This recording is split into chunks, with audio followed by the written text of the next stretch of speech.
চলুন সেটা দেখে নেই। ওই আয়াতটা থেকেই আমরা পরের আয়াতে যে শিক্ষা আছে সেখানেও দেখুন কি চমৎকার সব কথা আছে কোরআনে। কিন্তু কোথায় কোরআন আর কোথায় মুসলিম জাতি, কোথায় কোরআন? এই হচ্ছে, আমরা এখানেই শেষ করেছিলাম 142 নম্বর আয়াত। সায়াকুলুস সুফাহাউ মিনান নাস, সুফাহু মানে হচ্ছে বেয়াকল, বেয়াকল। কিন্তু কোথাও কোনো তাফসিরে বেয়াকল কথা পাবেন না। দেখবেন অধিকাংশতে লেখা আছে নিরক্ষর বা এরকম ধরনের কথা লেখা আছে, কিন্তু সুফাহা মানে বেয়াকল। জায়াল শব্দের অর্থ হচ্ছে ব্যাকল না স্যার, জায়াল শব্দের অর্থ হচ্ছে ব্যাকল। সাফা সাফা এমাসে বেয়াকল। মা আল্লাহু আন কিবলাতিহিম আল্লাতী কানু আলাইহা কুলিল্লাহু ইয়াহদি মান ইয়াশা, এই মান ইয়াশার ব্যাখ্যা তো মুসলিম জাতি জানে না। মান ইয়াশা, আল্লাহ তিনি অতাৎক্ষণিকভাবে যাকে ইচ্ছা স্থায়ী পথ প্রদর্শন করেন। অতাৎক্ষণিকভাবে মানে কি হবে ব্যাখ্যাটা? আল্লাহ তৈরি প্রোগ্রাম অনুযায়ী মানুষ কার্য করার পরে মানুষ ইসলামের সঠিক পথটা পায়, স্থায়ী পথটা পায়।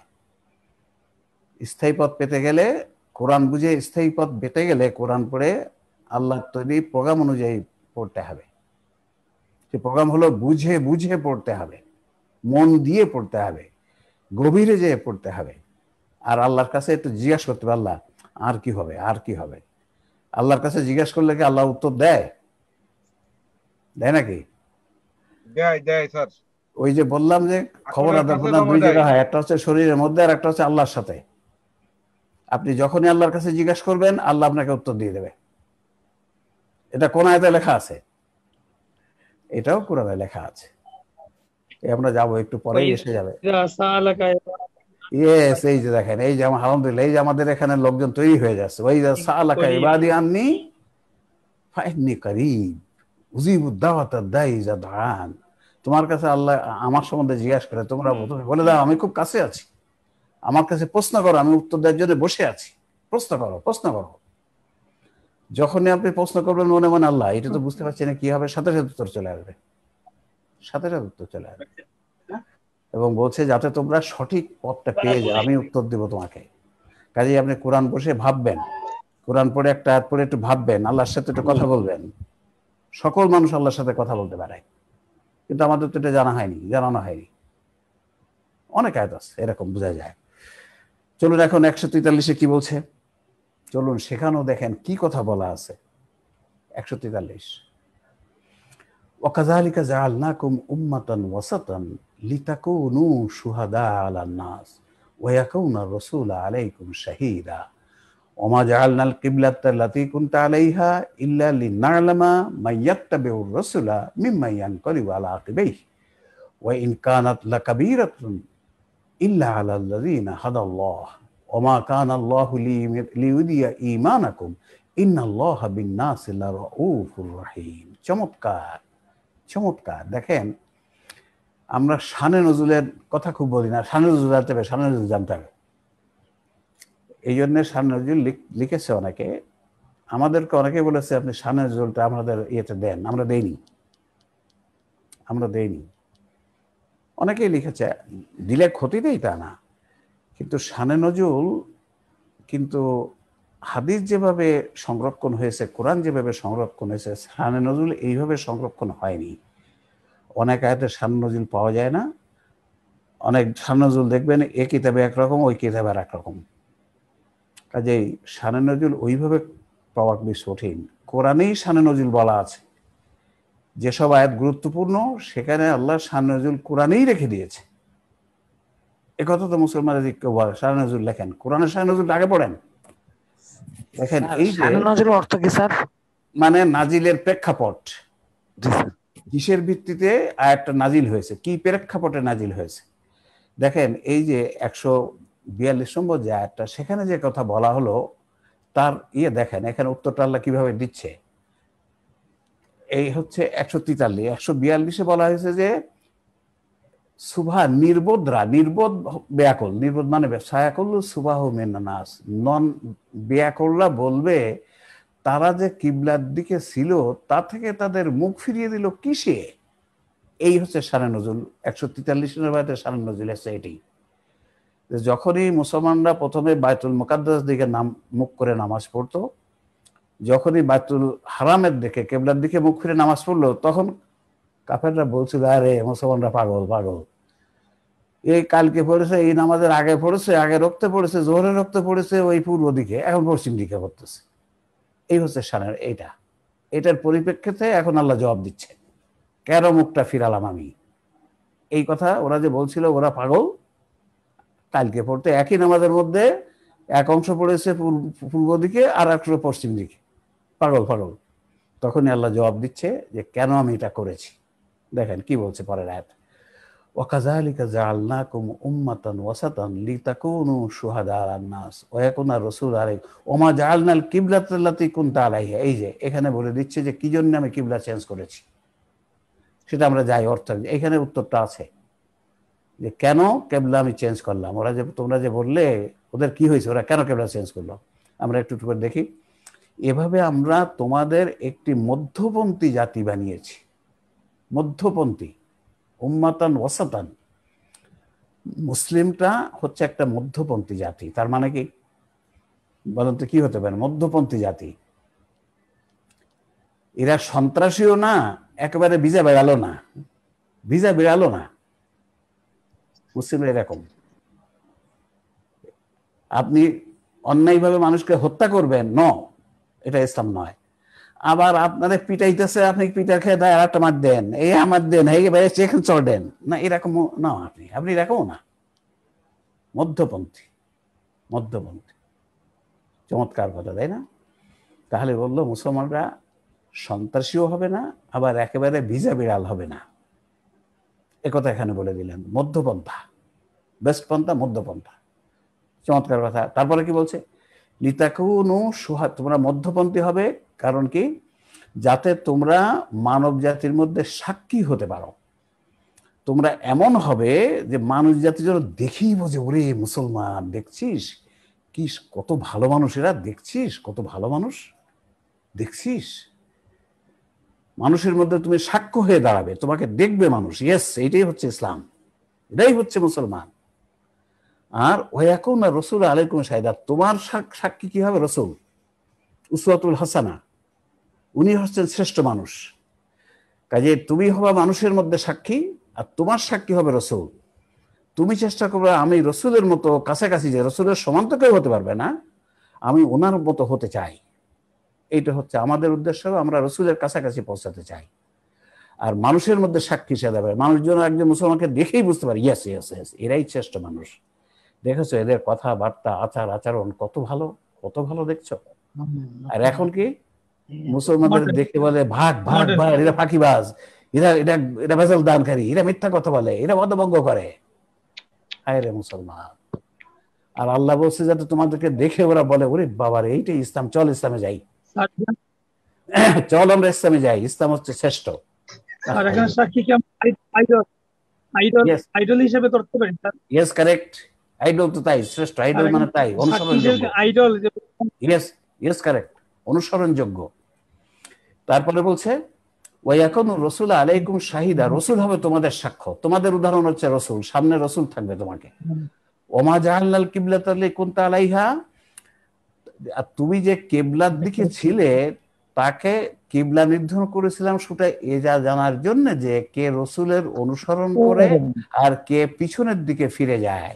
দেখেন এই যে কিবলা তাইন, কিবলা পরিবর্তন করলো, নামাজ পড়ছে আসরের নামাজ, কিছু অর্ধেক পড়ার পরেই আয়াত শোনা, এখন তুমি কেবল মুখ পরিষ্কার, মুখ ফেরাও, পূর্ব দিক থেকে পশ্চিম দিকে করো।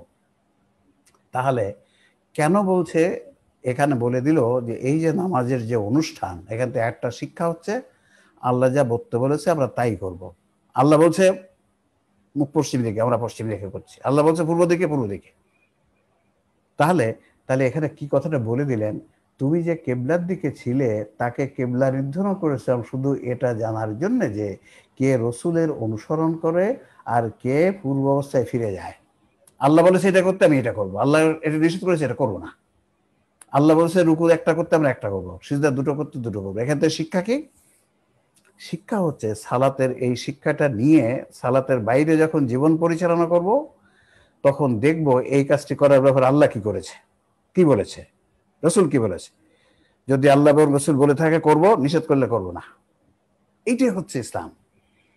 আপনি সালাত থেকে শিক্ষাটা নেবেন, কোরআন পড়ে শিক্ষা নেবেন, সিয়াম থেকে শিক্ষা নেবেন, হজ থেকে শিক্ষা নেবেন, বাস্তব মাঠে যে এটা পালন করতে হবে। শিক্ষা ওখানে নিলেন, মাঠে পালন করলেন না, হবে না, হবে না। সিয়াম সালাত এই যে আনুষ্ঠানিক শিক্ষা নিয়ে মাঠে পালন করতে হবে। এই জন্যে জিকির করার সব থেকে উত্তম, বেশি বেশি জিকির কোন জায়গায় করতে হবে? আল্লাহকে বেশি বেশি স্মরণ করতে হবে কোন জায়গায়, কোন স্থানে? মসজিদে না ঘরের করে না অন্য কোন জায়গায়? মসজিদে, সব জায়গায় আল্লাহকে বেশি মসজিদে। স্মরণ করতে হ্যাঁ, হয়। সব জায়গায় করতে হবে, কিন্তু বেশি কোন জায়গায়? মসজিদে বেশি। দেখেন মত পার্থক্য আছে, কেউ বলছে কর্মক্ষেত্রে, কেউ বলবে মসজিদে। এখন কি হবে সমাধান? সমাধান হচ্ছে কোরআন, সমাধান হচ্ছে সুন্নাহ। দেখেন, আপনি মসজিদে কোরআন পড়বেন, পড়ে তারপরে মাঠে যে অফিসে চাকরি করেন, গেলে একজন ঘুষ দিতে আসছে, আপনি ঘুষটা নিলেন, তাহলে কি ওই কোরআন স্মরণ রাখলেন? না, রাখলেন না। আপনি ওজন দেওয়ার সময়, মাপ দেওয়ার সময় ওজন একটু কম দিলেন, তাহলে কি যে কোরআন পড়েছিলেন মসজিদে, নামাজে শিক্ষা পালন করলেন? না। তাহলে বেশি বেশি স্মরণ করিতে হবে কর্মক্ষেত্রে, জিকির বেশি করতে হবে কর্মক্ষেত্রে। কোরআনে লেখা আছে, কোথায়? সূরা জুমা, ইযা নুদিয়া লিস-সালাতি মিন ইয়াউমিল জুমআতি ফাসআউ ইলা যিকরিল্লাহি ওয়া যারুল বাই'। হে মুমিনগণ, তোমাদের জন্য আজ তোমাদের যখন আজানের মাধ্যমে সালাতে ডাকা হবে জুমায়, তোমরা কাজ কর্ম সব রেখে দৌড়াও মসজিদে।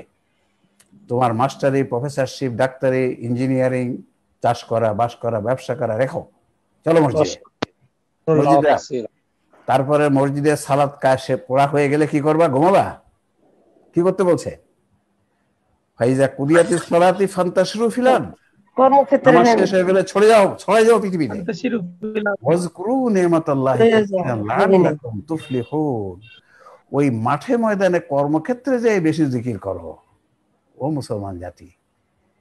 আল্লাহ কোথায়? মসজিদে জিকির করতে বলেছে, কিন্তু বেশি বলেছে কর্মক্ষেত্রে। আর আমরা প্রতি মাগরিবের নামাজের পরে 1 ঘন্টা জিকির করি। আল্লাহ আল্লাহ সুবহানাল্লাহ সুবহানাল্লাহ। সেটা করতে নিষেধ নাই, ওখানে করেন, কিন্তু বেশি করতে হবে, অ্যাপ্লাই করতে হবে কর্মক্ষেত্রে।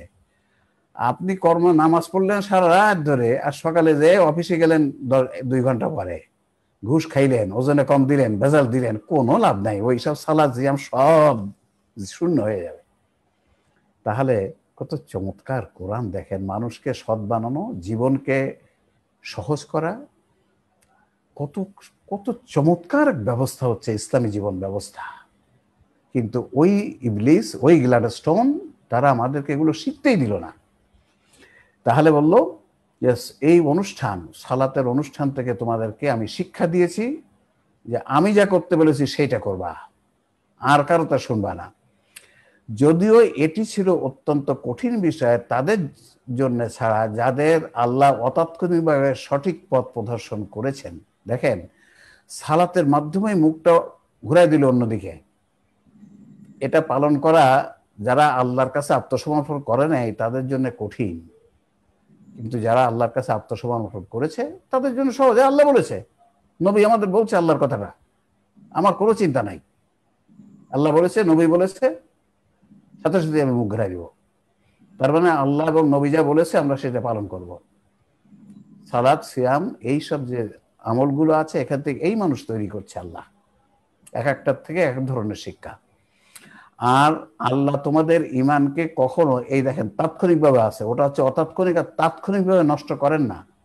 আল্লাহ ইচ্ছা করে কারো ইমানকে নষ্ট করে না, মানে তাৎক্ষণিক ইচ্ছা করে। প্রোগ্রাম আছে, আল্লাহর প্রোগ্রাম করা আছে। তোমরা এইভাবে যদি কাজ করো তোমার ইমান নষ্ট। যেমন একটা বলা যাবে যে কিভাবে কাজ করলে ইমান নষ্ট হয়?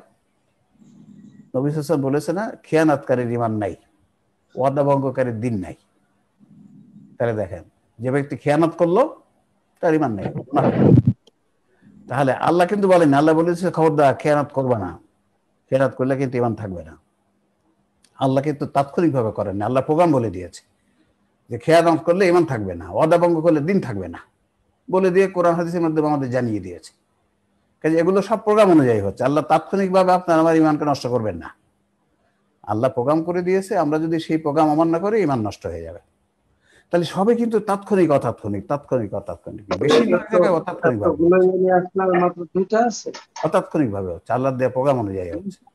কিন্তু আমরা তো মুসলমান জাতি আল্লাহর ইচ্ছা কথাটার এই ব্যাখ্যাটা মুসলমান জাতি না সারা বিশ্বই জানে না। আর এই পরতে এই কথাগুলো বলা আছে, আল্লাহর ইচ্ছা, আমার আদেশ, আমার ইচ্ছা, কিন্তু আমরা এর সঠিক ব্যাখ্যাটা জানি না। তাহলে চমৎকার ভাবে বলে দিল আল্লাহ যে আচ্ছা আসে নাই। তাহলে দেখেন এই আয়াতটায় কি চমৎকার চমৎকার সব কথা আছে।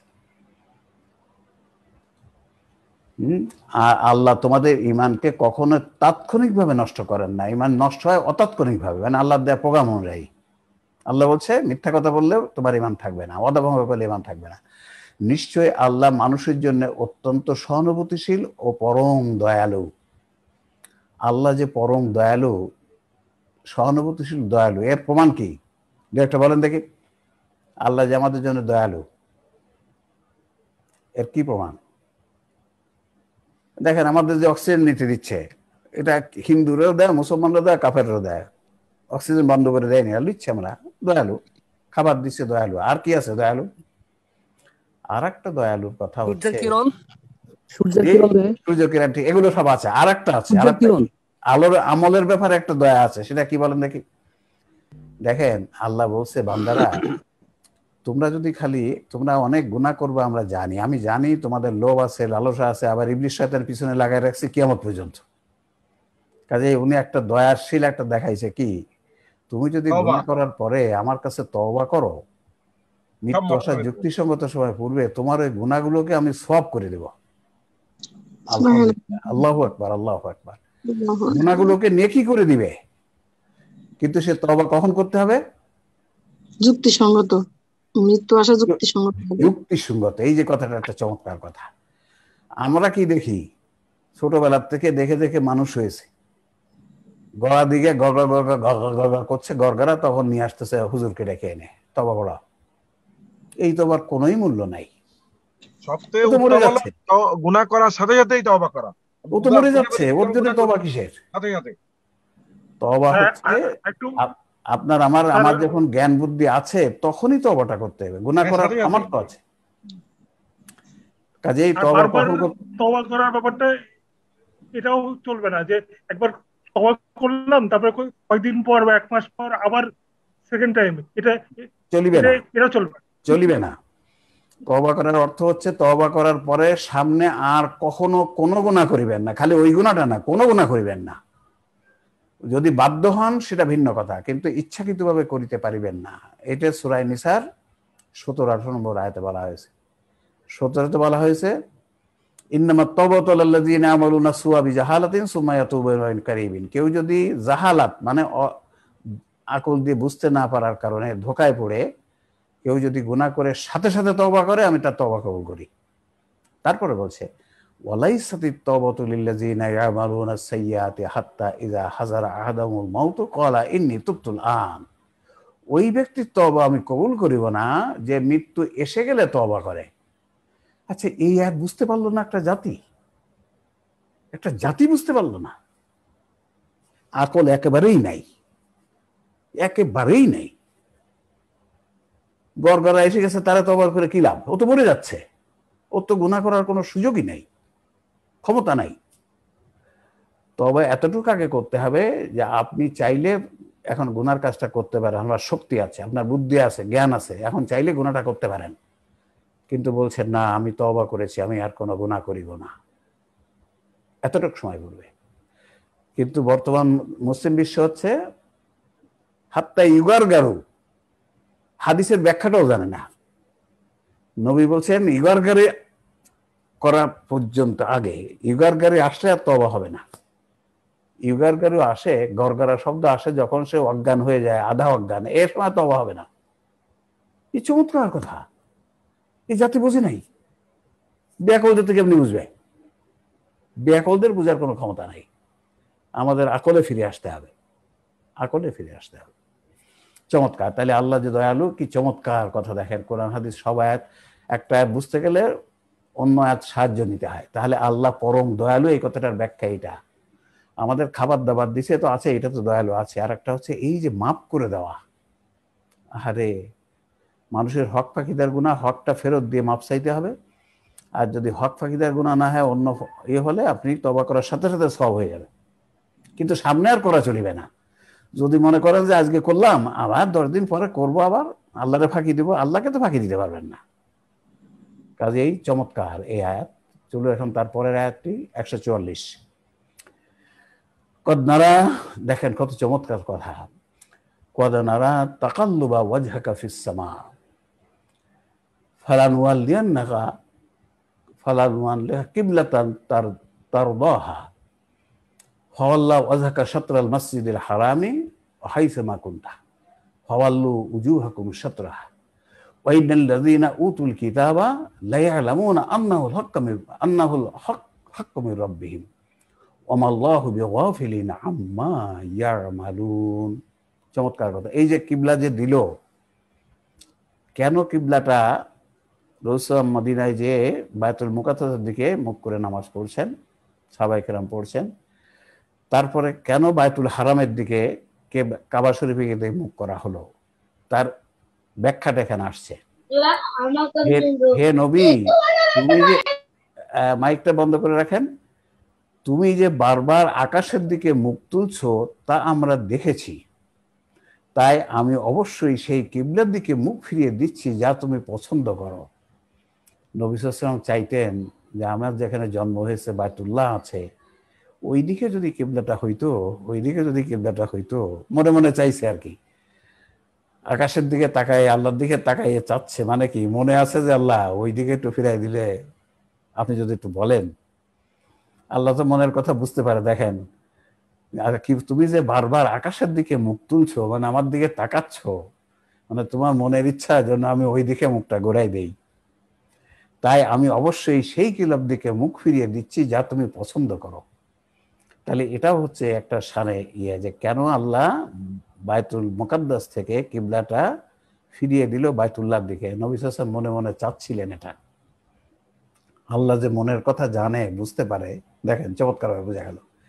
অতএব তুমি মসজিদুল হারামের দিকে মুখ ফেরাও, ব্যাস তুমি চাচ্ছিলে, আমি কবুল করে দিলাম। আর হে মুমিনগণ, তোমরা যেখানেই থাকো মসজিদুল হারামের দিকে মুখ ফেরাবে, ব্যাস। এখন তোমাদের কেবলা হচ্ছে মসজিদুল হারাম, পশ্চিম দিক না কিন্তু মসজিদুল হারাম।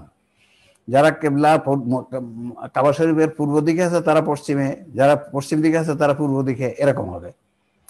আর যাদের হিদায়েতের বাণী দেয়া, কিতাব দেয়া হয়েছিল, তারা অবশ্যই জানে এটি অর্থাৎ কেবলা পরিবর্তনের নির্দেশ তাদের রবের পক্ষ থেকে আগত সত্য। এই যে কিবলা পরিবর্তনের আদেশ দিয়েছি সেটা কিতাবে লেখা আছে, কোরআনে তো এটা লেখাই আছে, এইটা কোরআনে এটা লেখা আছে। আর আল্লাহ তাদের কিতাব সম্পর্কে উদাসীন নন, মানে গুরুত্ব কম দেন। এই যে গাফিল নন, মানে আল্লাহ এগুলো জানেন কি করছে, আমরা সবই খবর রাখেন। আমরা এখন যে স্যাটেলাইটের মাধ্যমে খবর নেয়, আল্লাহ স্যাটেলাইট তো আরো অনেক উন্নত স্যাটেলাইট। এখন যদি কেউ বলে, আপনারা কি বলবেন দেখি কার মনে আছে, কেউ যদি বলে দেখছো আগে তো কেবলা করত ছিল বায়তুল মুকাদ্দাসের দিকে, এখন আল্লাহ আদেশ দিল বায়তুল হারাম দিকে, তার মানে কোরআনে নাসেক মানসুক আছে, কোরআনের আয়াত আল্লাহ মানসুক করে দিয়েছে। আগে ছিল কেবলার দিকে বায়তুল মুকাদ্দাসের দিকে, এখন আল্লাহ বললো বায়তুল্লাহর দিকে, তার মানে ওইটা মানসুক হয়ে গেল কোরআনের আয়াত। একথা ঠিক? কেউ যদি এই দলিল দিয়ে বলে কোরআনে নাসেক মানসুক আছে, কোরআনের আয়াত কোরআন রহিত করেছে, এর দলিল কি, এর জবাব কি? এই যেখানে বলছে এখন বায়তুল মুকাদ্দাসের বায়তুল্লাহর দিকে মুখ ফেরাও, আগে তুমি বায়তুল মুকাদ্দাসের দিকে করতে, এখন বায়তুল্লাহর দিকে, কাজে আল্লাহ কোরআনের আয়াতকে ক্যান্সেল করে দিয়েছে।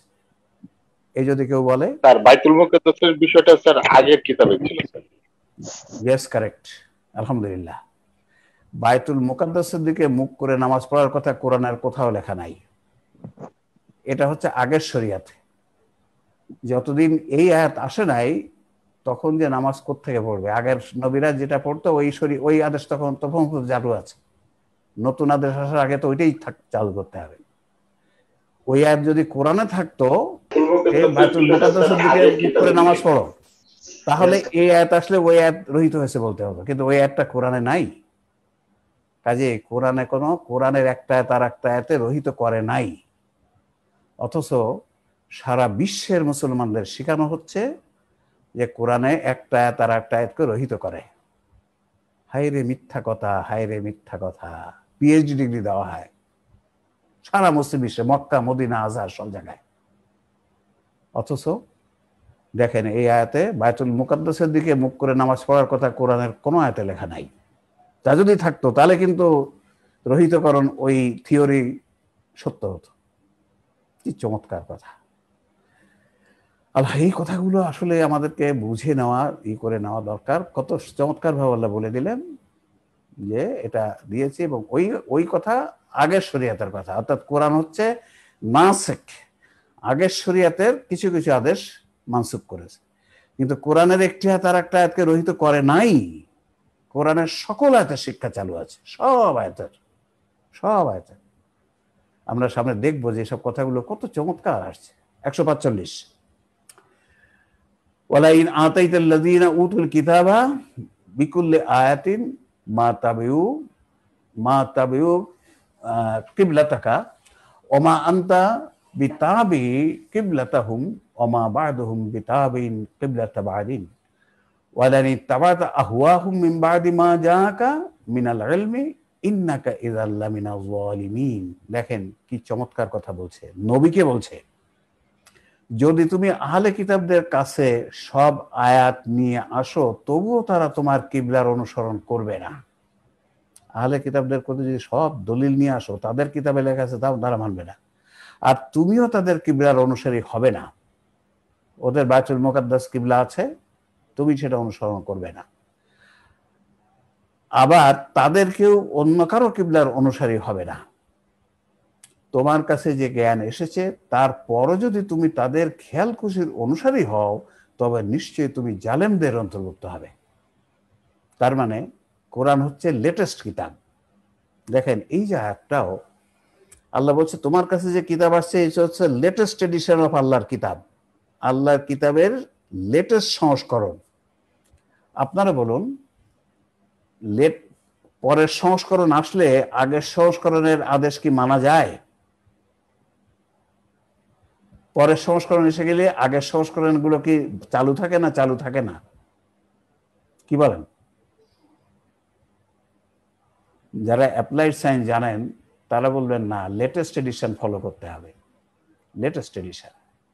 কারণ লেটেস্ট তো আপডেটেড জিনিস আছে আরো সব জায়গায়। তাই যারা এখানে কম্পিউটার সায়েন্সের আছেন তারা যদি আজ থেকে 2 বছর 3 বছর আগের কম্পিউটার সায়েন্সের বই পড়ে পরীক্ষা দেন, পাস হবে না।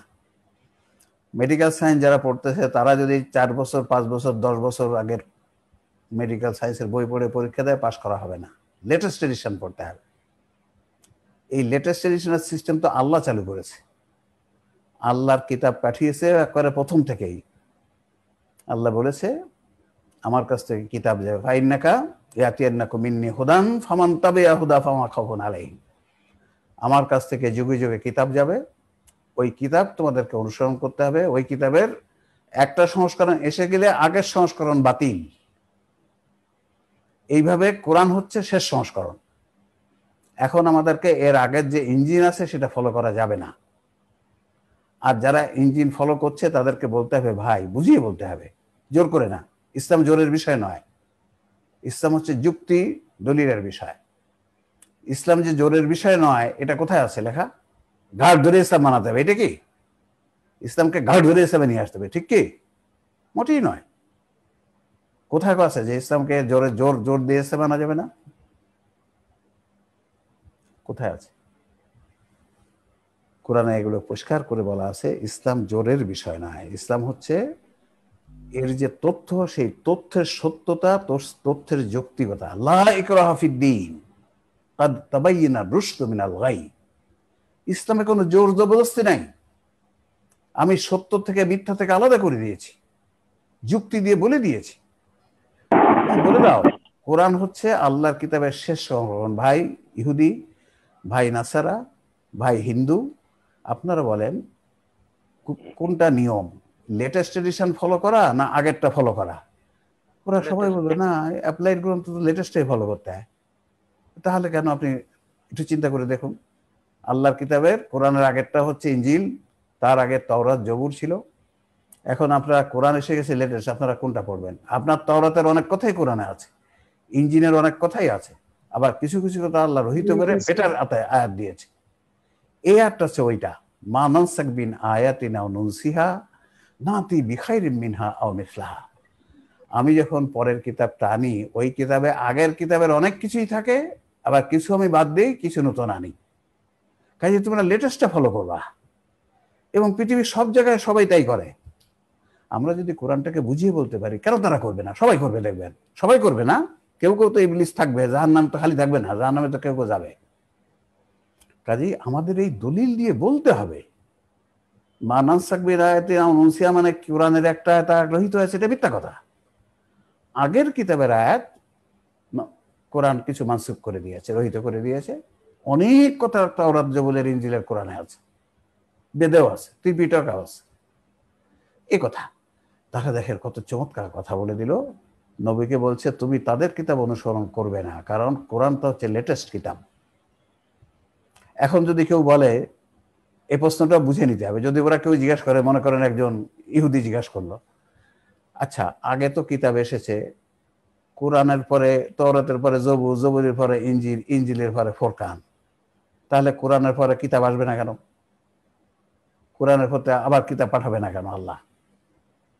কি বলবো, উত্তর কি দেব? এই উত্তর সব আমাদের কাছে রেডি থাকতে হবে, দলিল ভিত্তিক। খাতামুন নবীন স্যার, মোহাম্মদ সাল্লাম।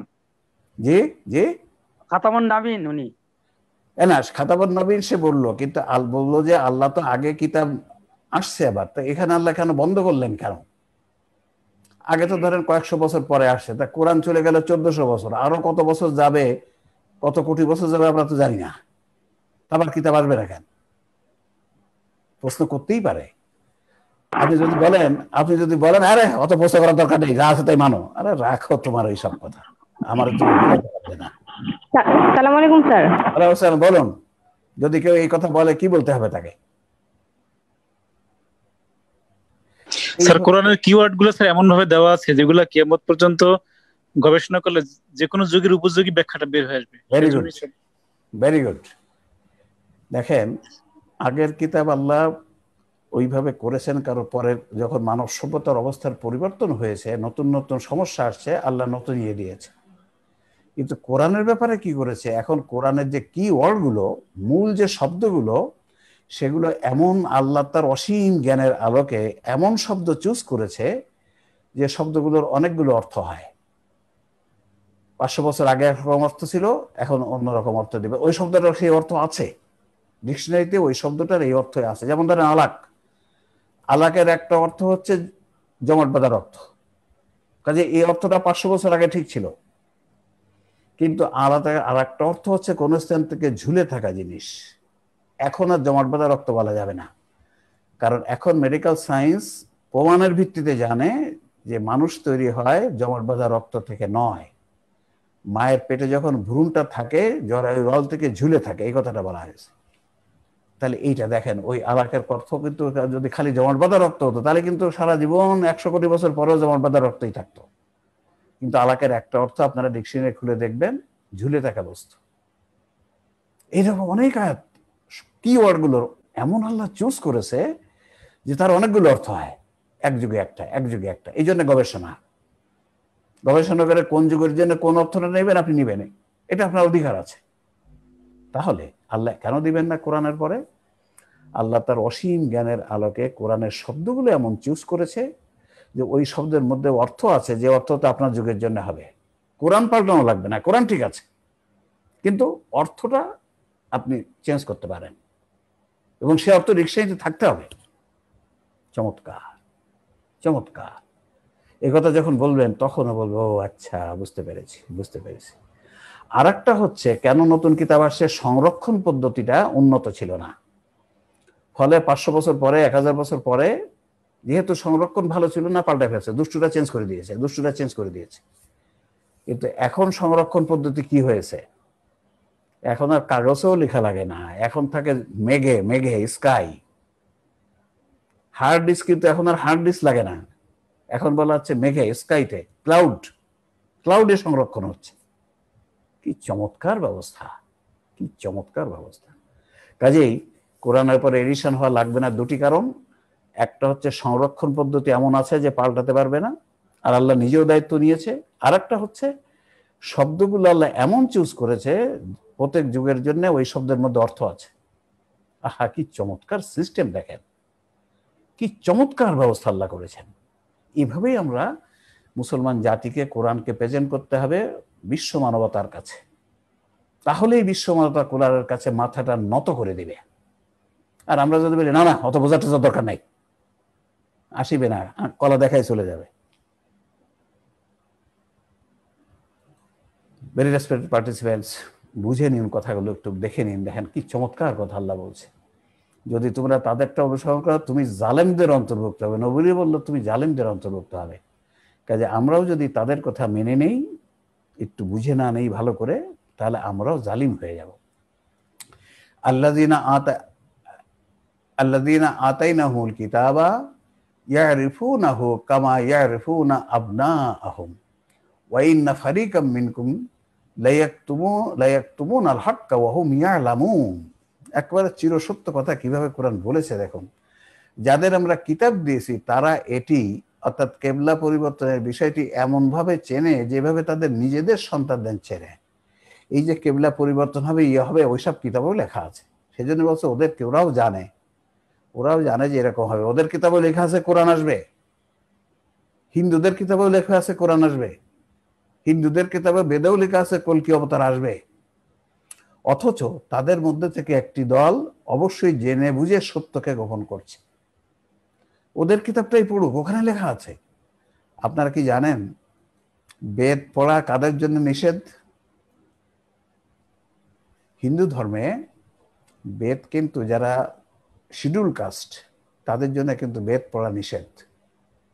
বেদ পড়া নিষেধ, কারণ বেদ যদি কেউ এখন পরিবর্তন করে যেটুকু আছে সেটুকু যদি কেউ সরাসরি পড়ে তাহলে তো ইসলামে চলে আসতে হবে, কল্কি অবতারের কাছে চলে আসতে হবে। সেই জন্য ওখানে যারা আছে তারা এটাকে নিষিদ্ধ করে রেখেছে। আর একটা কথা আপনারা জানেন কিনা, আমাদের একটা প্রফেসর আছে, আপনারা টিভিতে ভাইরাল দেখেছেন, রীতা কুণ্ড। দেখেন তা সে যখন আমাদের ক্লাসে যখন ইউনিভার্সিটি টিচারদের সাথে আমাদের যে ইয়ে হয় সেখানে সে থাকে, তো সে এসব কথা শুনে বললো, স্যার এই যে ওযুর কথা আপনাদের ওখানে আছে, বলে যে ওযু ছাড়া কোরআন ধরা যাবে না, এই যে চালু করা হয়েছে, এখন বুঝতে পারছি এটা মিথ্যা কথা। আর আমাদের ব্যাপারে কি, আমি যখন ছোটবেলার থেকে দেখছি, আমার বাবারা তো ব্রাহ্মণ ফ্যামিলি, দেখছি যে ওখানে যে বেদটা থাকে, গীতা থাকে একটা আলাদা করে, সেখানে যাইতে হলে গোসল করে যাইতে হবে, গোসল না করে যাওয়া যাবে না। সেজন্য আমি আমার জীবনে কখনো কোনো পুরুষ ছেলেকে ওই ঘরে যেতে দেখিনি, কারণ গোসল টোসল করে কে যায়। কিন্তু আমার মা গোসল করে যাইতো। তাহলে দেখেন কিভাবে কঠিন করে রেখেছে, গোসল না করে ওখানে যাইতেই পারবে না। আর আমরা তো শিডিউল কাস্ট থেকে মুসলমান হয়েছি, তো সেই জন্য আমাদের ওই কোর্সে উজু ছাড়া কোরআন ধরা যাবে না, এইভাবে আমাদেরকে দূরে সরিয়ে দিয়েছে ওরা কোরআন থেকে, প্রতিবন্ধকতা সৃষ্টি করে রেখেছে। আহারে কি করেছে এইভাবে! তাহলে দেখুন এখানটা যে অবশ্যই জেনে বুঝে সত্যকে গোপন করছে। কেউ কেউ আছে জানে যে কথাটা ঠিক না, তারপরেও বলে জেনে বুঝে। আল হক্কা মির রব্বিকা ফালা তাকুনান্না মিনাল মুমতারিন। এ সত্য, অর্থাৎ কিবলা পরিবর্তনের কথাই চলছে, কিন্তু এ সত্য মানে কিবলা পরিবর্তন তোমার রবের পক্ষ থেকে আগত, কাজেই তুমি কখনো সন্দেহ পোষণকারীদের অন্তর্ভুক্ত হও না। যদি কেউ বলে কিবলা চেঞ্জ করা যাবে না, রবের পক্ষ থেকে আসছে, এটা তো কোরআনে লেখা আছে, ওদের কিতাবেও লেখা আছে। চমৎকার কথা। এরপরে এখন 10:10 বাজে, আমরা সিয়ামের সময় 10:30 হয়তো আধা ঘন্টা, আমরা এখন আরেকটা পড়েই প্রশ্নোত্তরে যাব, আপনাদের প্রশ্ন শুনবো। তাহলে বলছে কেবলা এটা আল্লাহ তাদের থেকে আসছে। এরপরে 148 নম্বর আয়াত, ওয়ালিকুল্লি ওয়াজহাতা হুয়াল মুওয়াল্লিহা ফাস্তাবিকুল খায়রাত আইনামা তাকুনু ইয়াতি বিকুমুল্লাহ জামিআ ইন্নাল্লাহা আলা কুল্লি শাইইন কাদির। আর প্রত্যেকের একটি দিক আছে, কেবলা আছে, সে তার দিকেই ফিরায়। মানে এই যে গোষ্ঠী এরকম বিভক্ত হয়েছে, নিজেরা ওই দিকেই, যেটা কেবলা আছে ওই দিকেই আছে। আল্লাহ যে আদেশ করলো ফিরে আসো এই দিকে, কেবলা এখন এই দিকে করো, তারা শোনে না। অতএব তোমরা কল্যাণকর কাজে প্রতিযোগিতা করো, মানে এটা করো না, আমি যেটা বলেছি এই কাজটি করো, এই কাজটি করো। কোরআন যে লেটেস্ট ট্রেডিশন, যে আদেশটা নিয়ে আসছে সেটাই পালন করো। যেখানেই তোমরা থাকো আল্লাহ তোমাদের সকলকে উপস্থিত করবেন। এটা আবার একটু স্মরণ করে দেয়া হলো যে সবাই কিন্তু ফেরত আসতে হবে। কাজেই লেটেস্ট ট্রেডিশন কি বলছে সেটা জানো এবং মানো। নিশ্চয়ই আল্লাহ সকল বিষয়ে সর্বশক্তিমান, কাদির, কাদির, সকল বিষয়ে সর্বশক্তিমান। তাহলে এটা গেল। আচ্ছা, 149, আরো 10 মিনিট। ওমিন হাইসু খারাজাত ফাওয়াল্লি ওয়াজহাকা শাতরাল মসজিদিল হারামি ওয়া ইন্নাহু লাল হাক্কু মির রাব্বিকা ওয়া মাল্লাহু বিগাফিলিন আম্মা তা'মালুন। আর তুমি যেখান থেকেই বের হও তোমার মুখ সালাতের সময় মসজিদুল হারামের দিকে ফেরাও। দেখেন এই কথাটা, দেখেন এখানে কিন্তু মসজিদুল হারামের দিকে ফেরাও বললো না যে পশ্চিম দিকে ফেরা, পূর্ব দিকে ফেরা। কারণ তুমি যেখানেই যাবে মুখ কিন্তু কিবলার দিকে, মসজিদুল হারামের দিকে হবে। মসজিদের হারামের যদি পশ্চিম দিকে থাকলে পূর্ব দিকে, পূর্ব দিকে থাকলে পশ্চিম দিকে। সেই জন্য বলছে মসজিদুল হারামের দিকে ফেরাও। আর নিশ্চয়ই এটি অর্থাৎ কিবলা পরিবর্তন রবের পথ থেকে আগত সত্য, আর তোমরা যা করো আল্লাহ সে সম্পর্কে উদাসীন নন, মানে আল্লাহ বেখবর নন। যা তোমরা করো আমি সব খবর রাখি। এখন বোঝা যাচ্ছে আল্লাহ কিভাবে খবর রাখে। আমরা 49 পর্যন্ত আজকে থাকবো, 150 শুরু করব। আল্লাহ কিভাবে খবর রাখে, এখন কি বলবো, কিভাবে খবর রাখছে, আমরা কি করছি, কি খবর রাখে কেমনি আল্লাহ। এখন দেখেন স্যাটেলাইট যুগে যারা উন্নত দেশ বিজ্ঞানে, তারা কিন্তু সব পৃথিবীতে খবর রাখছে স্যাটেলাইট দিয়ে। এই যে মোবাইল, এই মোবাইল দিয়ে কিন্তু আমাদের সব খবর ইহুদিরা জানে। যার কাছে মোবাইল আছে, যে কথা বলছি সব খবর ওরা জানে। তা মানুষ যদি এই পদ্ধতি আবিষ্কার করে থাকে, তাহলে আল্লাহ কি জানেন না? আপনি যা চিন্তা করছেন সব খবর আল্লাহ স্যাটেলাইটে চলে যাচ্ছে। যখনই চিন্তা করছেন, ব্রেনে যে চিন্তা করছেন, এখানে ইলেকট্রিক কারেন্ট তৈরি, আমরা দেখাবো আগামী দিন কিভাবে ব্রেন কাজ করে। এখানে ইলেকট্রিক কারেন্ট তৈরি হয়, ওয়েভ তৈরি হয়, চলে যায় আল্লাহ স্যাটেলাইটে। এই জন্য আল্লাহ বলছে তুমি বাস্তবে যা করো সেটা তোমার ভিডিও ক্যামেরা আছে, সিসি ক্যামেরা, আর যেটা চিন্তা করো এটাও বোঝার জন্য আমার কাছে মেশিন আছে। কি চমৎকার কথা! এই জন্য আল্লাহ বলছে তোমার মনের খবরও আমি রাখি। আচ্ছা বলেন তো, কেন মনের খবর রাখার দরকার কি? আমি বলেন একটা জনকে মারছি, ভিডিও ক্যামেরায় দেখা গেল আমি মারছি, মরে গেছে, তো মনের খবর জানার দরকারটা কি? শাস্তি দিয়ে ফাঁসি দিয়ে দাও। কিন্তু মনের খবর আল্লাহ জানে, নেওয়া দরকার, কারণ কি? এগুলো বুঝে নিতে হবে ভালো করে। দেখেন বর্তমান কোর্টেও একটা কথা যে আপনারা দেখবেন, বিচারকরা জিজ্ঞাসা করে এই কাজটার মোটিভটা কি ছিল। মোটিভ মানে ওর মনের উদ্দেশ্য কি ছিল, তার মনে কি চেয়েছিল, মনের উদ্দেশ্য ছিল মেরে ফেলবো, এটাই উদ্দেশ্য ছিল, না একটু আঘাত করতে চেয়েছিল, হঠাৎ করে একটু জোরে লেগে মরে গেছে। এই দুটো কাজের শাস্তি কিন্তু দুই রকম। যে ইচ্ছা করে মারার জন্যই মেরেছিল ওর ফাঁসি হবে, আর যে মারার জন্য মারা নাই, হঠাৎ করে লেগে গেছে, সে চাইনি মেরে ফেলতে, তার কিন্তু ফাঁসি হবে না। এই জন্য আল্লাহকে মন দিয়ে তো বিচার করবে না। এই জন্য আল্লাহ বলছে আমি তুমি যে কাজ করছো সেটাও জানি, তোমার মনের খবরও জানি। তুমি কি মারার জন্য মেরেছো, না বাই চান্স লেগে গেছে? তুমি যে ইচ্ছা করে মিথ্যা কথা বলেছো, না বাধ্য হয়ে বলেছো? তুমি কি ইচ্ছা করে শুকরের গোশত খেয়েছো, না জীবন বাঁচানোর জন্য খেয়েছো? এ সব আমি খবর রাখি। যদি জীবন বাঁচানোর জন্য খেয়ে থাকো একরকম শাস্তি হবে না, আর যদি বাধ্য হয়ে খেয়ে থাকো শাস্তি নাই। এই জন্য মনের খবরও জানা দরকার। এই জন্য আল্লাহ বলছে, কোরআনের অনেক আয়াত আছে, আমি তোমার মনের খবরও জানি। তুমি যেটা গোপন করো তাও জানি, যেটা প্রকাশ করো তাও জানি। আলহামদুলিল্লাহ, আমরা যদি এভাবে কোরআনকে বুঝে নিতে পারি, একটু আকল দিয়ে, একটু যুক্তি দিয়ে, একটু বিজ্ঞান দিয়ে, তাহলে দেখবেন মনের কি প্রশান্তি আসে। এই জন্য আল্লাহ বলছে কোরআন হচ্ছে তাতমাইন্নাল কুলুব, মনের প্রশান্তিদায়ক হচ্ছে কোরআন। আহারে মুসলমান জাতি, সেই কোরআনকে বলে দেয়া হলো না বুঝে খতম দাও। আর এই রমজানে তার প্রতিযোগিতা শুরু হয়ে গেছে। প্রতিযোগিতা, যে কাজ আল্লাহ নিষেধ করেছে সেই কাজের প্রতিযোগিতা। কি বলেন আপনারা, ঠিক কিনা? আল্লাহ না বুঝে করণ খতম দেয়াকে কঠিনভাবে নিষেধ করেছে, রসুল কঠিনভাবে নিষেধ করেছে, না বুঝে পড়ার প্রতিযোগিতা চলছে স্যার, কঠিনভাবে নিষেধ করেছে। কথাগুলো আমরা দেখাবো সেই আয়াতগুলোতে। অথচ সেইটা প্রতিযোগিতা শুরু করে দিয়েছে, আর সেটাকে বিরাট কল্যাণের কাজ। কোথায় ধ্বংসযজ্ঞ। আমরা আজকে এখানে শেষ করব আপনাদের প্রশ্ন নিয়ে। আপনারা যে প্রশ্ন করবেন হাত উঠান, আমরা সিরিয়াল অনুযায়ী জিজ্ঞেস করে আজকে এখানে শেষ করব। রুবেল দেখো তাহলে। জি, সবাইকে অনুরোধ করছি যারা প্রশ্ন করতে চান হ্যান্ড রেইজ অপশনে প্রেস করার জন্য, তারপর আমি সিরিয়াল ভাবে আনমিউটের অ্যাক্সেস দিব, আনমিউট করে আপনারা কথা বলতে পারবেন। জি স্যার, প্রথম প্রশ্ন করেছেন বদিরুল ইসলাম। জি বদিরুল ইসলাম ভাই, বলেন কি প্রশ্ন আপনার? সাবজেক্ট রিলেটেড প্রশ্ন এবং মৌলিক প্রশ্ন, আমরা ছোটখাটো কোনো প্রশ্নের উত্তর দিব না। আসসালামু আলাইকুম স্যার। ওয়ালাইকুম আসসালাম ওয়া রাহমাতুল্লাহ। ভালো আছেন? আলহামদুলিল্লাহ, আপনি ভালো আছেন? আমি ভালো মন্দ জিজ্ঞাসা করে সরাসরি প্রশ্নে চলে যাই। ভালো মন্দ প্রথমে আদান প্রদান হয়ে গেছে আলহামদুলিল্লাহ। জি স্যার, তবু জিজ্ঞাসা করতে স্যার। জি স্যার, স্যার এই যে সরি স্যার, আমি বিনয়ের সাথে জানতে চাইছিলাম উম্মাতু ওয়াসাতা লিতাকুনু শুহাদা আলান নাস, জি এটার অর্থটা কি স্যার? মানে মধ্যমপন্থী জাতি হিসেবে কেন আমাদেরকে গণ্য করা হয়েছে স্যার, জানতে চাইছিলাম। মধ্যম পন্থাটাই হচ্ছে উত্তম পন্থা। যেমন আপনি সন্ত্রাসী হবেন, সব কাজে উশৃঙ্খল হবেন, তা ঠিক নয়।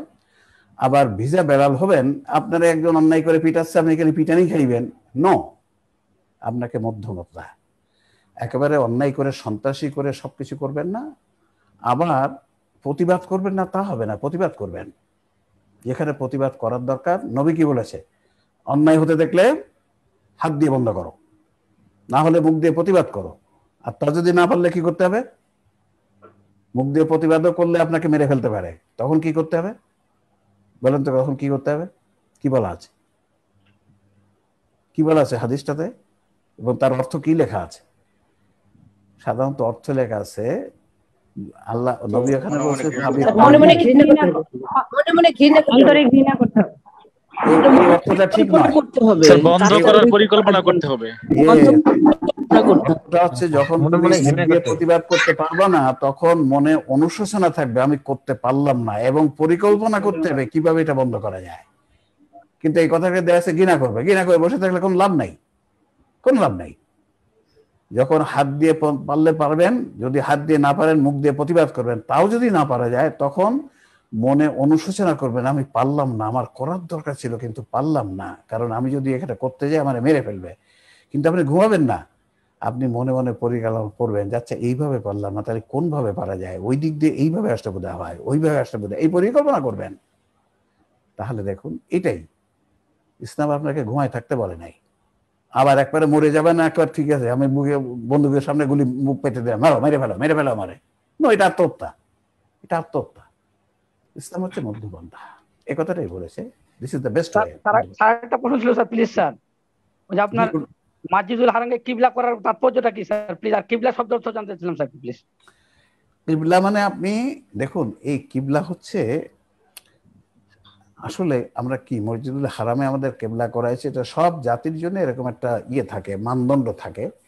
এবং ওইখানে কিবলা করলে এই জন্যে হজ যে পালন করতে হবে, তখন একটা জায়গায় একটা সেন্ট্রাল পয়েন্টে তো আমাদেরকে যেতে হবে, একটা সেন্ট্রাল পয়েন্ট থাকে।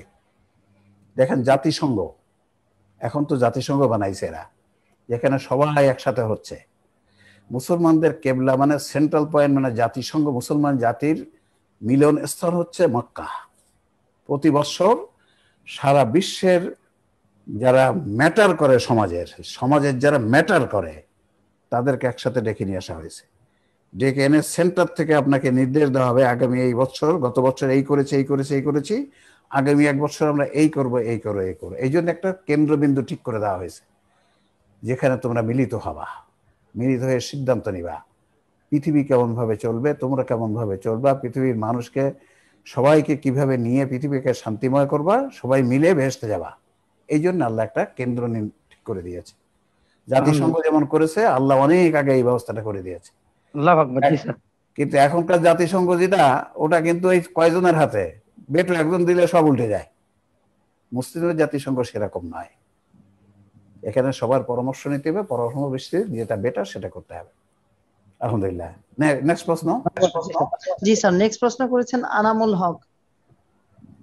জি, আপনি আনমিউট করে প্রশ্ন করুন দয়া করে। আনমিউট করে প্লিজ।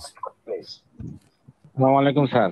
ওয়ালাইকুম আসসালাম ওয়া রাহমাতুল্লাহ। স্যার, আমার প্রশ্নটা হলো, স্যার ওই যে আল্লাহ তো মনের কথা সবই বুঝতে পারেন, তো এখন এরকম একটা বক্তব্য অনেকের কাছে শুনি যে আমরা যা চিন্তা করি সেটাই, কল্পনা জগতে যা চিন্তা করি সেটাই বাস্তবে রূপদান হয়। সেক্ষেত্রে স্যার এই জিনিসটার সাথে আমি মানে রিলেট করতে পারছি না। বাস্তবে রূপদান আবার একটু বলেন, কি বললেন কথাটা? কথাটা হলো স্যার, মানে আমি যা চিন্তা করি তাই হয়, বা যা মনে মনে চিন্তা করছি সেটাই অ্যাকশনে রূপান্তরিত হয়। এখন স্যার যে এই বিষয়টা নিয়ে একটু কনফিউশনে আছে আর কি, যে আমি একটা খারাপ চিন্তা করলাম, আমি এটাকে বাস্তবে রূপদান করলাম না, সেক্ষেত্রে কি হবে? আচ্ছা, যদি আমি খারাপ চিন্তাটা করে আবার আমি করলাম না, বা যদি করি সেক্ষেত্রে তো এটা অন্যায় হচ্ছেই। এই জিনিসটা নিয়ে একটু কনফিউশন, এটা আর কি স্যার। ভালো কথা। এই কনফিউশন গুলো চমৎকার। এই যে প্রশ্ন করে আমরা পরস্পরের সাথে শেয়ার করে এই কনফিউশন ক্লিয়ার করতে হবে। কনফিউশন থাকলে কোনো কাজে সফল হওয়া যায় না। এটা ভালো প্রশ্ন করেছেন। দেখেন, আল্লাহ যে বলেছে আমি তোমাদের জন্য দয়াশীল, আপনি একটা নেক কাজের চিন্তা করলে আপনি সব পেয়ে যান, কিন্তু একটা খারাপ কাজ করবেন এই চিন্তা করছেন, এতে কিন্তু আপনার গুনাহ ধরা হয় না। যখন আপনি খারাপ কাজটা করবেন বাস্তবে, তখন গুনাহ ধরা হবে, কিন্তু খারাপ কাজটা চিন্তার মধ্যে আসলে গুনাহ ধরা হবে না। কিন্তু নেকির কাজটা আপনি খালি চিন্তা করলেই সব দিয়ে দেবে আপনাকে, আর যদি করতে পারেন আলো। এরপরের বিষয় হচ্ছে, আপনি যদি গুনার কাজটা করতে চান, আপনার ব্রেনকে গুনার কাজ, আল্লাহর প্রোগ্রাম করা আছে যে ইচ্ছা করে গুনার কাজটা করতে চায় তাকে বুদ্ধিজ্ঞান দিয়ে দেওয়া হয় গুনার কাজ কিভাবে ভালো করে করা যায়। দেখেন পকেট মাররা, দেখছেন কিভাবে পকেটটা কেটে ফেলে? আপনার পকেটটা কেটে ফেললো, কিভাবে টাকাটা বের করে নিল, আপনার গায়ে লাগলো না। এটা কিন্তু অনেক চিন্তা ভাবনা করতে হয়েছে তাদেরকে। তাহলে আল্লাহর প্রোগ্রাম এইটা আছে, যেহেতু আমরা পরীক্ষা দিচ্ছি, পরীক্ষা ক্ষেত্র, খারাপ কাজ করতে চাইলেও আপনার ব্রেনে খারাপ কাজ করার পদ্ধতিগুলো চলে আসবে, কিন্তু আল্লাহ বলছে এটা করবে না, আমি কিন্তু রেকর্ড করছি। তা না হলে তো পরীক্ষা হবে না। আল্লাহ যদি করতে আপনাকে না দেয় তাহলে তো পরীক্ষা হবে না। কাজেই যে ব্যক্তি সিদ্ধান্ত নিয়ে খারাপ কাজ করবে, চিন্তা ভাবনা করবে, ওই খারাপ কাজ করা কিভাবে ভালো করা যায়, ভালোভাবে খারাপ কাজটা করা যায়, সে বুদ্ধি তার এই মাথায় চলে আসবে। আর যে ব্যক্তি সঠিক কাজ করে চিন্তা করতে চায়, আল্লাহর কাছে বলতে চায়, আল্লাহ তাকে সঠিক কাজ করার পদ্ধতি জানিয়ে দিবে। এটাও আল্লাহর ওই প্রোগ্রামে আছে। তাহলে বিষয়টা এরকম যে খারাপ কাজ আপনি যদি করতে চান, করতে চাইলেই কিন্তু গুনাহ হবে না যখন আপনি অ্যাকচুয়ালি অ্যাকশনে না যান। আর যখন অ্যাকশনে যে চিন্তা করছেন, আল্লাহ কিন্তু আপনার আস্তে আস্তে বুদ্ধি হয়ে খারাপ কাজটা কিভাবে ভালো করে করা যায়, মানে ভালো পদ্ধতিতে করা যায়, সেটা করে দেবে। এটা ঠিক, এটা ঠিক, আল্লাহ প্রোগ্রাম ওইটা আছে। কারণ পরীক্ষা দিতে হলে আপনি একটা ছেলেকে পরীক্ষা নিচ্ছেন, ওকে আপনি ভুল উত্তর লিখতে দেবেন না, তা তো হবে না। ভুল উত্তর না লিখতে দিলে আপনি তো বুঝতে পারলেন না কিরকম ছাত্র। কাজেই পরীক্ষা ক্ষেত্রে আপনাকে করতে দিতে হবে, কিন্তু করলে ওটা গুনাহ ধরা হবে। আপনি তো আর একটু চিন্তা করবেন, একটু ভাববেন, দেখবেন আল্লাহর কাছ থেকে উত্তর আরো ক্লিয়ারলি পাবেন। নেক্সট প্রশ্ন।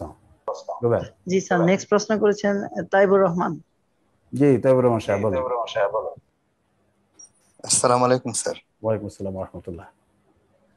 স্যার, বর্তমান সময়ে আমরা দেখি বিভিন্ন মসজিদ, মাদ্রাসা বা ধর্মীয় অনুষ্ঠানে দোয়া করা হয় এমন ভাবে যে আল্লাহ এটা দূর করে দেন, আল্লাহ মুসলমানদের দুরবস্থা দূর করে দেন, আল্লাহ করোনা দূর করে দেন।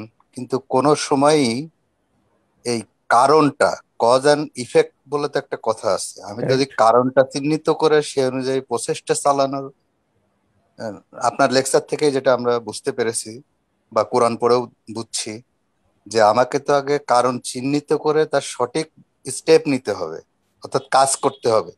তারপরে আল্লাহর কাছে যে আল্লাহ আমি আমার প্রচেষ্টা সর্বাত্মক করেছি, এখন আপনি আমাকে সাহায্য করুন। এই যে এই বিষয়টা এমন ভাবে আমাদের এই যে এখনো কিছুক্ষণ আগ পর্যন্ত আমাদের জোরে সাউন্ড দিয়ে এই একই কথা শোনাচ্ছে এবং প্রতি সপ্তাহে একবার করে শোনাই, এবং আপনি জানেন সব দোয়া। আর এবং দুঃখের বিষয় হলো মানুষ এগুলোই পছন্দ করে। এই হুজুর এইভাবে কান্নাই দিল, এইভাবে বললো কথাগুলো। প্রশ্ন, বক্তব্য না, প্রশ্ন। আচ্ছা, আমার প্রশ্নটা স্যার, এই ক্ষেত্রে আমাদের কোনো স্টেপ নেওয়া যায় কিনা যে না এটা আমার সঠিক কথাটা, অর্থাৎ বুঝতে পেরেছি।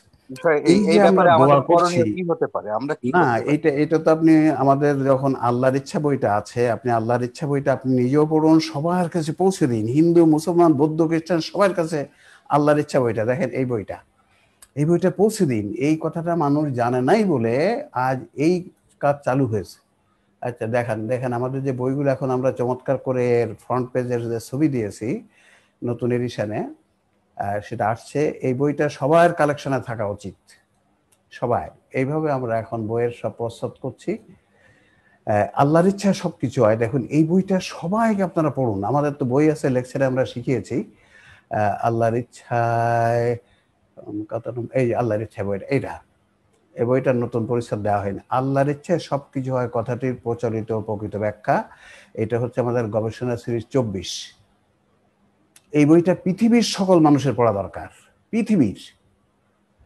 কারণ আমরা বলি আল্লাহর ইচ্ছায়, ওরা বলে ভগবানের ইচ্ছায়, ওরা বলে গডের ইচ্ছায়। কিন্তু আল্লাহ কোরআনে পরিষ্কার বলেছেন, ওয়ালাইসাল ইনসানি ইল্লা মা সা, মানুষ শুধু তাই পায় যার জন্য সে চেষ্টা সাধনা করে। এই বইটাতে সব লেখা আছে, কোরআনে অসংখ্য আয়াত আছে। নবীকে জিজ্ঞেস করা হলো, আমরা সবাই জানি যে আমার উটটা হারিয়ে না যায়, এই জন্য কি উটটা ছেড়ে রেখে দোয়া করবো না বেঁধে রেখে দোয়া করবো? তাওয়াক্কুল করবো। নবী বললেন আগে বেঁধে রাখবা, তারপরে দোয়া। এই যে কথাগুলো, এই কথাগুলো কেন আমরা শিখলাম না? আল্লাহ বলছে জহরুল ফাসাদ বিল বাররি বিমা কাসাবাত আইদিন নাস, করোনা আসছে আমি দেইনি, তোমরা আনছো, তোমাদের দোষ। তাহলে এই কথাটা আমাদের বুঝিয়ে দিয়ে যে দোয়ায় কোনো কাজ হবে না, দাওয়া লাগবে। নিজে চেষ্টা করতে হবে, সঠিক পথটা জেনে নিয়ে চেষ্টা করতে হবে, তারপরে দোয়া করতে হবে। আল্লাহ, আমি যতটুকু বুঝতে পেরেছি, কোরআন পড়ে হাদিস পড়ে আমি সেই অনুযায়ী কাজ করছি, এখানে যদি আমার কোনো ভুল ত্রুটি থাকে তুমি কারেক্ট করে দিবে। আল্লাহ তখন কারেক্ট করে দিবে। কিন্তু আমার নেই কিছু, আল্লাহ বলবে হ্যাঁ আল্লাহ করে দিবে, মোটেই দিবে না, মোটেই দিবে না। সাদ্দাম হোসেনের বাঁচানোর জন্য আমরা কত দোয়া করছি না? কি করছে? আল্লাহ কলা দেখাইছে, আমি কি বলেছি আর তোমরা কি করেছো। সাদ্দাম হোসেন পলাইলো কোথায়? মাটির নিচে কবরে। আর বুশ এসে কবরের থেকে উঠাই নিয়ে আসলো চুল ধরে। কারণ আল্লাহ বলছিল যে ওদের জন্য কি জোগাড় করে রাখতে বলছে, এমন সমর শক্তি জোগাড় করে রাখো যার নাম শুনলে ওরা ভয়ে থরথর করে কেঁপে ওঠে। আমরা করেছি? করি নাই। কাজে না, দোয়াতে কাজ হবে না। আগে আল্লাহ যেটা বলেছে সে অনুযায়ী কাজ করতে হবে, সেটা জানতে হবে প্রথমে একরা করে, তারপরে সে অনুযায়ী কাজ করতে হবে, এরপরে দোয়া করতে হবে। আগে দোয়া করলে লাভ হবে না। তো এইভাবেই রবির মাসে আমরা যদি সবাইকে নিজেরাও বুঝে নেব, অপরকে এইভাবে বুঝাবো, এবং এই বইটা সবাই পড়েন, সবাই পড়েন। আমাদের এই যে ফরিনর ক্লাস শিক্ষা করছে, আমরা এর একেবারে সাবজেক্ট অনুযায়ী পড়াই, তো ইয়েতে তাফসিরে তো ওইভাবে সব একভাবে আনে, তবুও আমরা চেষ্টা করছি যেখানে ওই সাবজেক্ট আসে বইটাকে একটু দেখানো। জি আলহামদুলিল্লাহ, ওইটা পড়বেন। আল্লাহর ইচ্ছা, আল্লাহর অনুমতি, আল্লাহ মোহর মেরে দিয়েছে, কথাগুলোর ব্যাখ্যা কি, এটা মুসলিম জাতি জানে না। জি, নেক্সট প্রশ্ন।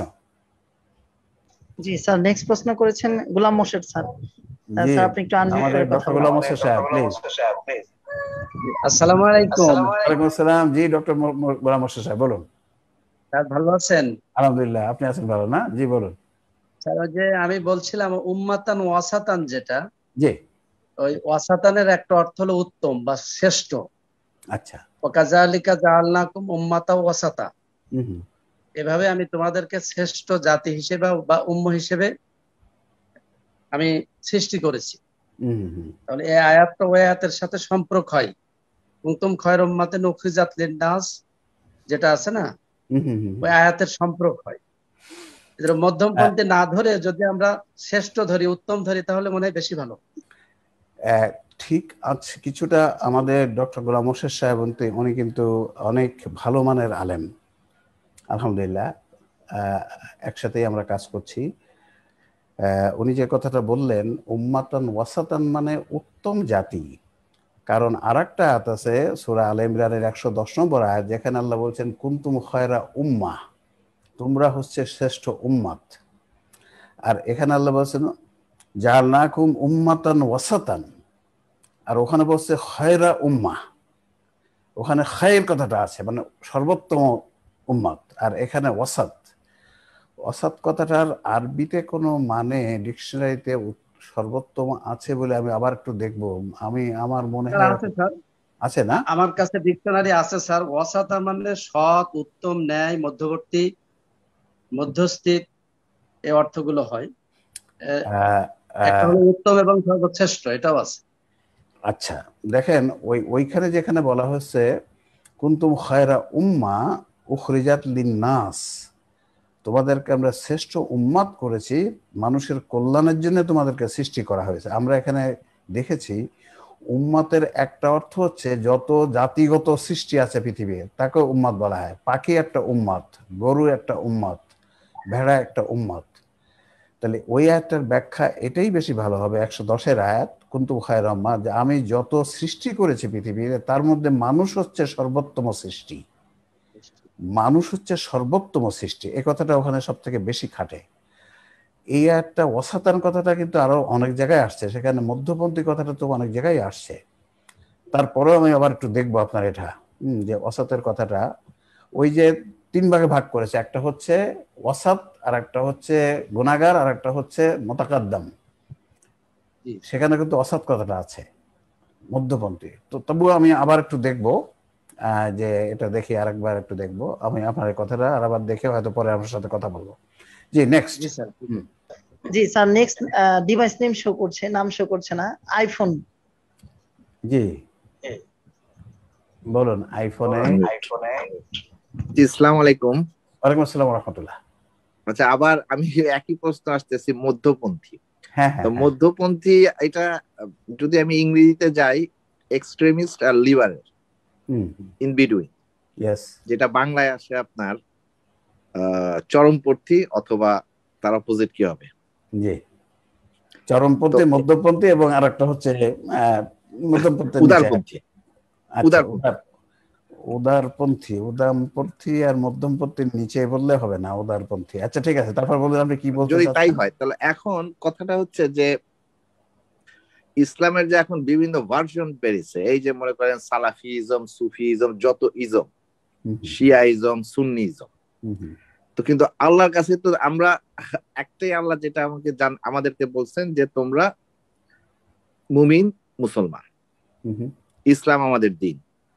কিন্তু এখন ইসলামের মধ্যে তো বিভিন্ন যে এই যে দল, উপদল, এটা তো আল্লাহ নিজেই কোরআনে মেনশন করছেন যে পূর্ববর্তী কিতাবে তাদেরকে সুস্পষ্ট দলিল দেওয়ার পরেও এরা দলে উপদলে বিভক্ত হয়ে গেছে, যেটা ইসলামও এখন সেই একই। প্রশ্নটা কি একটু যদি বলেন সেটা ভালো হয়। প্রশ্নটা হচ্ছে যে এই যে মানুষ যদি কোন মুসলিম ইসলামে ঢুকে, তাকে প্রথমেই সে ঢুকলো ইসলাম, আচ্ছা তারপরে তাকে সাইন আপ করতে হবে, সে এখন কি শিয়াতে ঢুকবে, না সুন্নিতে ঢুকবে, না সালাফিতে ঢুকবে, না সুফিতে ঢুকবে, তার সাইন আপ করবে সে কোথায়? জি আচ্ছা দেখুন, এটা একটা বিরাট সমস্যা। আমাদের এই ভাই যিনি প্রশ্ন করছেন উনি জাপান থেকে, ঠিক, উনি জাপান থেকে, উনি একজন বড় ব্যবসায়ী, কিন্তু উনি কোরআন খুব ভালো করে পড়েছেন, অনুবাদ পড়েছেন বেশ, এবং আমার সাথে মাঝে মধ্যে ওনার আলোচনা হয়। দেখুন, এই শিয়া সুন্নি ভাগাভাগি তো আল্লাহ করেন না, এটা আমরা বানাইছি, এটা আমরা বানাইছি।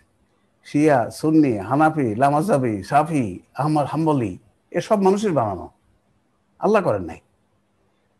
নবী কি শিয়া ছিল, না সুন্নি ছিল, না হানাফি ছিল, না হাম্বলি ছিল? কোনটা ছিল? এর কোনটাই ছিল না, কোনটাই ছিল না, ইসলামের পক্ষে ছিল। এসব বানানো হয়েছে। কাজেই আপনি রামজান ভাই, আমরা ব্যাক করে যাব কোরআন সুন্নায়, ওখানে যা আছে সেটা। একজন ব্যক্তি যখন প্রথমে, একজন হিন্দু, দেখেন এখানেও মধ্যপন্থা ধরেন, একজন হিন্দু মদ খায়, ও ইমান এনেছে, ইমান আনার পরে যদি বলেন এই হরিপদ আজকের থেকে মদ হারাম তোমার জন্য, ও উইথড্রল সিমটম হবে, সায়েন্স অনুযায়ী ও ছেড়ে দিবে, বলে আমার ইসলাম দরকার নাই, আমার মদ দাও। এখানে তাকে বলতে হবে হরিবল, তুমি ইমান এনেছো, আল্লাহ তোমাকে কবুল করেছে, মদ খাও, দেখো মদে কিন্তু অনেক অকল্যাণ আছে, অনেক রোগ হয়, ব্যাস এটুকু বলবেন, আর কিছু বলবেন না, ইসলাম তাই বলেছে। তারপরে কিছুদিন বলবেন হরিবল এই 5 বার নামাজ যখন হয় তার আগে তুমি মদটা খেও না। দেখেন তাকে রেডি করবেন, এইভাবে রেডি করছেন, তার মেন্টাল অবস্থা আস্তে আস্তে আস্তে নিয়ে আসছেন। এরপরে যে বলবেন একদিন দেখবেন যখন হরিপদ এখন মোটামুটি চলে আসছে, তখন বলবেন হরিপদ এই দেখো কোরআন বলছে মদ হারাম, এভাবেই যেতে হবে। এইটাই হচ্ছে ইসলাম, এটাই হচ্ছে ইসলাম। দেখেন সাহাবায়ে কেরামকে 13 বছর আল্লাহ মদ খেতে দিয়েছে, মদের আয়াত নাজিল হয়নি, ওনারা কিন্তু মদ খেতেন, কোনো গুনাহ হয়নি। মদিনা তো প্রথমে বললো কি মদে অনেক রোগ, কিছু রোগের চিকিৎসা, তারপরে 2-3 বছর পরে বললো মদ খেয়ে নামাজে আসবে না, তারপরে আবার 1-2 বছর পরে যে বললো মদ হারাম। কি চমৎকার ব্যবস্থা! This is the way, this is the way. আপনি একেবারে প্রথম দিনে হারাম করে দিবেন না, আরো সারা জীবন খেয়ে যাবে চলুক, তাও না, তাও না। এটাই তো ইন বিটুইন, এটাই ইসলাম। আমরা যদি এভাবেই ইসলামকে নিয়ে আসি তাহলে মানুষে বুঝবে, মানুষে বলবে yes this is best, yes this is best. জি নেক্সট কোশ্চেন। জি স্যার, নেক্সট আর কোনো সিরিয়াল নেই স্যার প্রশ্ন। আলহামদুলিল্লাহ, আলহামদুলিল্লাহ। তাহলে সিয়ামের দিন আমরা সিয়াম পালন করছি। আল্লাহ আমাদের জন্য ওই 6টি শর্ত পূরণ করে সিয়াম পালন করার তৌফিক দান করেন, এবং আগামী সিয়াম শেষ হওয়ার 11টি মাস কিন্তু এই পরীক্ষাটা দিতে হবে এই 6টি শর্ত অনুযায়ী। 11 মাস পরে যে সিয়াম কবুল হবে কি হবে না সিদ্ধান্ত হবে। 11 মাস যদি ওইভাবে চালাতে পারি ওই শিক্ষাগুলো, তাহলে কবুল হয়ে যাবে। আল্লাহ আমাদেরকে তৌফিক দান করুন যারা আমরা এখানে আছি। এবং আপনারা বুঝতে পাচ্ছেন যে এই তাফসীর অনুষ্ঠানে যে আলোচনা হয়, অন্য তাফসীর অনুষ্ঠানে আপনারাই বিচার করবেন কেমন আলোচনা হয়। আপনারা বেশি বেশি দাওয়াত দিন, বেশি বেশি মানুষকে আমরা সরাসরি এই কথাগুলো পৌঁছে দিতে চাই। আর আপনারা আমরা যারা করতে পারবো আমরা MLM এর শরীক হয়ে যাব। আল্লাহ আমাদেরকে তৌফিক দান করুন। আপনাদের সবাইকে আবার রমজানের মোবারকবাদ জানাচ্ছি।